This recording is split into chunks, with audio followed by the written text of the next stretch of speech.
पंचकर्मा करते हैं हम सब, ज्योतिक आयुर्वेदा करते हैं, रेकी थेरेपी की जाती है, न्यूरोथेरेपी की जाती है। मतलब पंचगव्य विशारद किया हूँ और छोटे बड़े मिला जुला के 21 डिग्रियाँ हैं मेरे पास। आप कहाँ से आए हैं और आप यहाँ पर किस उद्देश्य के साथ आए हैं, पूरी टीम के साथ जिस प्रकार से आप आए हैं पूरी व्यवस्था के साथ से आए हैं, थोड़ी अपना इंट्रोडक्शन देंगे। मैं डॉक्टर प्रभाकर, पंचगव्य विशारद, और ये हमारी पूरी टीम है जो समर्पण आयुर्वेदिक हॉस्पिटल हमारा चल रहा है। हमारे हॉस्पिटल में तो सबसे पहले हम प्रॉपर ऑथेंटिक आयुर्वेदा करते हैं, जिसमें गाय के द्वारा बनी हुई जितनी भी चीज़ें हैं वो प्रयोग किया जाता है। पंचकर्मा करते हैं हम सब, ज्योतिष शास्त्री हमारे यहाँ राष्ट्रपति सम्मानित ज्योतिष शास्त्री आते हैं, बाकी उनके अंडर में स्टूडेंट भी हैं, वो भी यहाँ देखते हैं। रेकी थेरेपी की जाती है, न्यूरोथेरेपी की जाती है। मतलब आयुर्वेदा की जितनी भी प्राचीन पद्धतियाँ थी हम सब घूम घूम के उसको सीख के उसको उठा के अपने हॉस्पिटल में कर रहे हैं। आपने इसका कुछ कोर्स किया किस प्रकार? BMS डॉक्टर हूँ मैं सर, उसके बाद पंचगव्य विशारद किया हूँ और छोटे बड़े मिला जुला के 21 डिग्रियाँ हैं मेरे पास आयुर्वेदा को लेके, और अलग अलग शिविर के कोर्स हैं और इंडिया के टॉप मेडिकल कॉलेजों में मेरी क्लासें चलती हैं आयुर्वेदा को लेके, इमरजेंसी आयुर्वेदा को लेके कि इमरजेंसी में क्या किया जा सकता है, हार्ट अटैक में आयुर्वेदा का क्या महत्व है जो 5 मिनट में अटैक को कवर कर सके, पैरालाइज में क्या है। तो लोग कहते हैं कि आयुर्वेदा बहुत स्लो काम करता है, ऐसा नहीं है, आयुर्वेदा से फास्ट काम ही कुछ नहीं करता। तो जैसे गैंग्रीन के बारे में मैं बता देता हूँ, पैर कट जाता है, पैर ठीक नहीं होता, लोग कहते हैं, डॉक्टर कहते हैं उसको पैर काटना पड़ेगा। गेंदे का फूल, हल्दी और गौमूत्र की चटनी बना के अगर लगाने लग जाएँ तो 7 दिन में वो जख्म भर जाता है। तो अब इससे फास्ट तो रिज़ल्ट नहीं है, तो आयुर्वेदा बहुत फास्ट रिज़ल्ट करता है। तो हम सब इमरजेंसी आयुर्वेदा पे भी क्लासें देते हैं। हम यहाँ पे आते रहते हैं क्योंकि यहाँ की दवाइयाँ, यहाँ की औषधियाँ हम यूज़ कराते हैं। इसका 2 बड़ा रीज़न है यहाँ की औषधियाँ यूज़ करने का। एक तो भारत में सबसे सस्ती दवाइयाँ अगर आपको कहीं से मिलेंगी तो यहीं से मिलती हैं। दूसरी, क्वालिटी की अगर हम बात करें तो लोग सिर्फ कहते हैं गौमूत्र के बारे में चर्चा करते हैं, बताते हैं, पर गाय आज तक किसी ने अपनी गौशाला नहीं दिखाई, किसी कंपनी ने ये नहीं दिखाया कि उनके पास गाय हैं और वो वहाँ से कलेक्ट करके बनाते हैं। तो हमने यहाँ देखा कि यहाँ पे 1000 शुद्ध देसी गायें हैं जो सही तरीके से रखी जा रही हैं और उनसे यहाँ पे प्रोडक्ट बनाया जा रहा है। तो इसके कारण हम यहाँ पे प्रोडक्ट लेने आते रहते हैं और बहुत अच्छे रिज़ल्ट हैं। मतलब हमने जो उम्मीद हमें पहली दवाइयाँ जो हम यूज़ कराते थे क्लासिकल मेडिसिन अदर कंपनियों से लेके जो 2-3 महीने में रिज़ल्ट आता था, वो अब हमें हफ्ते के अंदर अंदर देखने में मिलता है। तो हमारा यहाँ पे आना जाना लगा रहता है। जैसे आप डॉक्टर साहब पहली बार आप यहाँ पर आए जी, तो किस आधार पर आए, आपको किन्होंने गाइडेंस दिया कि यहाँ पर गौशाला है? मैं एक्चुअली डॉक्टरी जब लाइन में घुसे और उसमें ये पता लगा कि गायों के प्रोडक्ट से बहुत ज़्यादा अच्छी दवाइयाँ बनती हैं, तो फिर हमें पहले से ही पता था कि गौशाला यहाँ पे है, बहुत अच्छी है। तो फिर आना स्टार्ट हुआ और यहाँ देखे पहले तो बहुत कम प्रोडक्ट यूज़ बनते थे, अब तो बहुत सारी चीज़ें हैं। तो इस समय के आवश्यकता के अनुसार प्रोडक्ट भी बढ़ते चले गए। जी जी। तो अभी जैसे आप यहाँ पर प्रोडक्ट खरीद रहे हैं, उससे पहले मैं आपको गौशाला के बारे में पूछूं कि आपने जो अभी आप जब तत्कालीन अभी आ रहे हैं कई लगभग 2-3 महीने से तो आ ही रहे हैं। जी 3 महीने से आ रहा हूँ। तो जब आप यहाँ पर आ रहे हैं तो आपको गौशाला में दूसरी गौशालाएं भी आप कई घूमे होंगे, तो यहाँ और वहाँ में क्या अंतर आपको? सबसे बड़ा बेनिफिट ये है कि लोग आजकल जो गौशाला बना रहे हैं वो बिजनेस के तौर पे बना रहे हैं। उन्होंने बहुत छोटी सी जगह ली, उसमें जितनी गाय भर पा रहे हैं वो भर रहे हैं। और यहाँ पे जो गौशाला है, सबसे बड़ी बात यह है कि बहुत अच्छा स्पेस है। और गायों के बारे में जो बताया गया है, गाय हमें ऊर्जा तभी दे पाएगी जब उनकी रीढ़ की हड्डी पे सूरज की रोशनी पड़ पाए। सूर्य के तो नाड़ी है, हाँ, जिसके कारण उनको चाहिए। वो वहीं से ऊर्जा लेके हमको आगे ट्रांसफ़र करती है।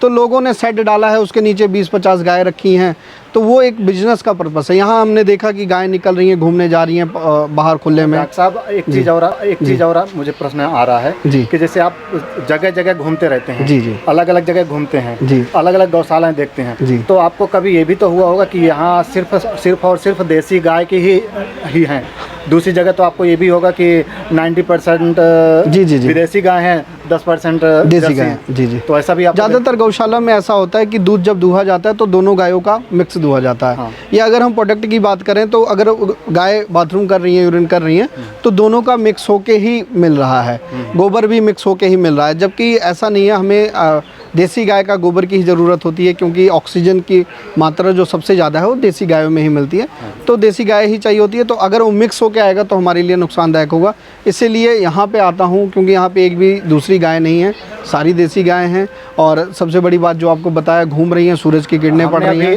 हमारी नज़र ये दवाइयों से पड़ी है। जी जी जी। आप जब यहाँ दवाइयाँ इतनी सारी परचेज कर रहे थे, जी जी, तो हमें लगा कि इतनी सारी दवाइयाँ पहले कैंसर पेशेंट यहाँ सिर्फ आना शुरू कर देता है, या शुगर का मरीज नंगे पैर गौशाला में घूमना भी शुरू कर देता है, तो उसका शुगर धीरे धीरे ठीक होने लग जाता है। बीपी का मरीज 10 मिनट सिर्फ अपना पैर अगर गोबर के कंडे पे रखता है, आप बनवाइए गोबर के सूखे कंडे, जो बीपी का मरीज है, शुगर का मरीज है, उनको दीजिए।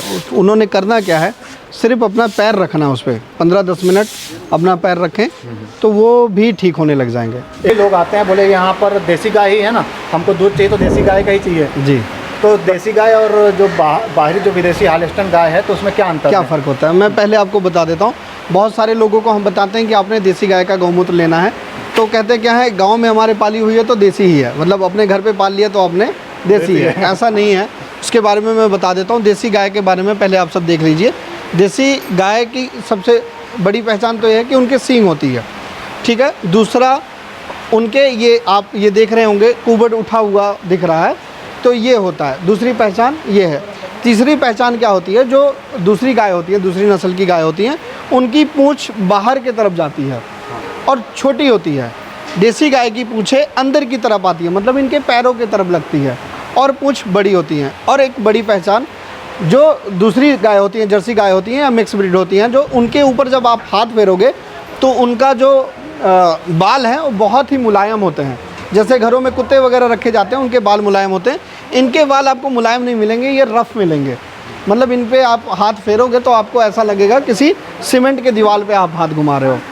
तो इससे क्या पता लगता है कि ये रफ़ नहीं है। आप इस पर हाथ फेरोगे तो सिर्फ 5 मिनट हाथ घुमाने से भी आपकी बीपी की समस्या जो है वो ख़त्म हो जाती है। ये एक्वा प्रेशर का काम करता है। तो सबसे बड़ी पहचान ये भी है इनकी। तो आप इनको छू के पता लगा सकते हो कि ये देसी है कि नहीं है। और एक और बड़ी बात, इनकी आंखें बहुत प्यारी होती हैं, इनके अंदर ममता होती है, ये अपने लोगों को पहचानते हैं। दूसरी गाय, जर्सी गाय या भैंस अपने बच्चों को नहीं पहचानती। ये 100 बछड़ों में अपनी गायों को, अपने बच्चे को पहचान सकती हैं। तो सबसे बड़ी पहचान देसी गायों की ये होती है। तो ये ममता की ही बात है, क्योंकि ये हर चीज़ को सेंस करती हैं। जो इमोशन हमारे अंदर है वही इमोशन इनके अंदर है। गौ माता को माता इसलिए कहा जाता है कि इनके अंदर माता जितना प्यार होता है। और गौ माता के बारे में कहा जाता है, अगर ये जिसको चाटने लग जाती हैं तो उनके 100 पाप किए हुए भी एक बार में ख़त्म हो जाते हैं। तो ये बहुत ही अलग महिमा है इनके बारे में। अगर कोई जानना चाहे तो, जैसे अगर ये गोबर भी देती हैं, तो गोबर के बारे में जो रिसर्च हुआ है, आज इन्वायरमेंट में ऑक्सीजन की मात्रा सिर्फ 22% है, और इनके गोबर में 28% ऑक्सीजन की मात्रा होती है। हम बचपन में एक गेम भी खेला करते थे कि चूहा मर गया तो उसको ले जाके गोबर के पास रखते थे। वो अब जिंदा होके भागता था कि कोई उड़ा ले जाता था उसे, पर वो नहीं मिलता था वहाँ। तो मतलब क्या है, जैसे आजकल पेशेंट को आईसीयू में भर्ती करते हैं ऑक्सीजन लगा के, सेम वही प्रोसीजर होता था कि चूहे को हमने आईसीयू में डाल दिया। तो इन्वायरमेंट में 22% ऑक्सीजन है, गोबर में 28% ऑक्सीजन है, जो हमारे ज़िंदा रहने के लिए पर्याप्त है। जब ये सूख जाता है तो ये 36% ऑक्सीजन हो जाता है। सूखा गोबर 36% ऑक्सीजन छोड़ता है। अगर गोबर को जला दिया जाए तो 48.6% ये ऑक्सीजन प्रोड्यूस करता है, जो कि 10 लोगों को जिंदा रखने के लिए काबिल है। अभी डॉक्टर साहब एक चीज़ मैंने आपको बताया जी, अभी हमने सुना था जी, सुना था कि जो ये पंचगव्य चिकित्सा पद्धति होती है जी, तो वो लोग क्या करते हैं कि गोबर को सुखा करके उसकी भस्म तैयार करते हैं, उसकी टेबलेट बनाते हैं। हाँ। या कई लोग तो क्या भस्म को ही पानी में दिया जाता है। वाले पेशेंट होते हैं उनको पानी में देते हैं, दिया जाता है। तो ये मैंने सुना था। फिर इस सुनने के बाद हमने जो हमारी गौशाला है राजस्थान में, जी जी, तो वहाँ हमने ये इसका चीज़ प्रयोग करवाया। वहाँ पर छत्तीसगढ़ से 1-2 पेशेंट आए थे कैंसर के, जी, तो उनको हमने प्रयोग कराया और 2-3 औषधियाँ भी चालू की जी। तो उनका जो कैंसर था बिल्कुल लगभग 90 दिन के अंदर जी बिल्कुल ठीक होकर के गए। जब आए थे तो एम्बुलेंस से ही आए थे, जब गए तो साइकिल चलाते, क्योंकि वो इतने रिचुअल नहीं थे जी, तो वो साइकिल चलाते चल बोले कि अब मैं साइकिल चला लूँगा, अब मैं जाऊँगा। तो गौशाला के अंदर भी वो साइकिल चलाने लगे थे कि बोले अब बस ठीक हो गए। तो गौशाला का यही महत्व है। जैसे आपको मैं बताया 48% ऑक्सीजन है। आप सब गूगल पे सर्च करना, भोपाल गैस कांड। हाँ। भोपाल में एक बार गैस लीक हुई थी तो 25,000 लोग मर गए थे, 5 लाख से ज़्यादा लोग प्रभावित हुए थे। हाँ। उसमें एक फैमिली बची थी, कुशवाहा फैमिली। वो करते क्या थे, डेली गोबर का धुआं करते थे अपने घर में। आपको और आप चलिए आपने ये सुना होगा, पर आपने कभी ये चीज जांच पड़ताल अगर की होगी, वो बापूजी के शिष्य थे। आपको ये चीज़ नहीं पता होगी। ये चीज़ नहीं पता थी। ये जो परिवार बचा था, हाँ, वो बापूजी के शिष्य थे। ठीक है। तो वो उनका जब रिसर्च किया गया तो ये पाया गया कि उनके घर के अंदर ऑक्सीजन इतनी थी कि बाहर की गैस एंटर नहीं कर पाई। हाँ। ऑक्सीजन आई कहाँ से, उन्होंने यही पता लगा कि वो डेली गोबर का धुआं करती थी। हाँ। गोबर का कंडा ऑक्सीजन इतना भर देता है घर के अंदर कि दूसरी गैस एंटर नहीं हो पाती।